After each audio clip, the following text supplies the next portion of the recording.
Hi, what's up Wednesday? It's Wednesday.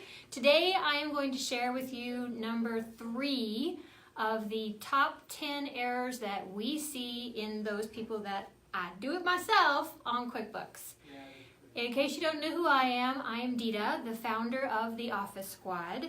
And the Office Squad helps small business owners, startups, and solo entrepreneurs with all that annoying back office stuff. Bookkeeping, we answer phones, we even do virtual administration. So if you got anything that you need to unload off your plate, keep the Office Squad in mind.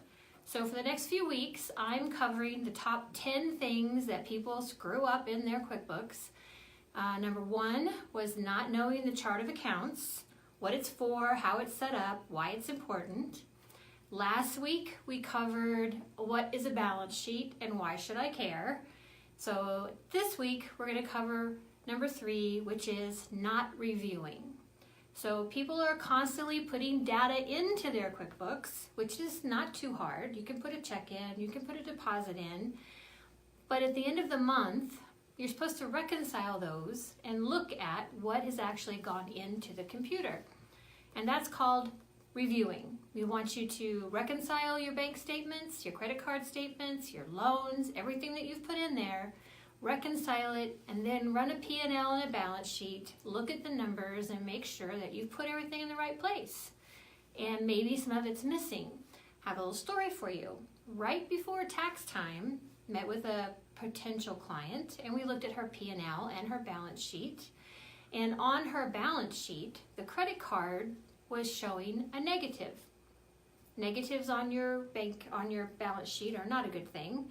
So I asked her when was the last time the credit card was reconciled, and she said, oh, my bookkeeper does that every month. I said, really? Then why is it negative? Because this means there are more payments toward the credit card than there are expenses. And this woman used her credit card for all of her business expenses and then just paid them off every month. So what was missing was 6 months of expenses.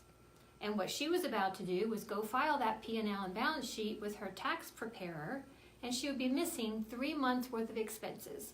All because she didn't review her P&L and her balance sheet. She didn't look to make sure that that stuff was in there. She just assumed it was getting done. So number 3, review. Always, always take a peek at the P&L and balance sheet. It's not hard. You just click on reports, scroll down, it's right there. And if something doesn't look quite right, that's the time to notice it. So that's number 3 for today. I hope that this has been helpful. And next week we're going to cover number 4. So check us out about 1 o'clock next Wednesday. Have a great day.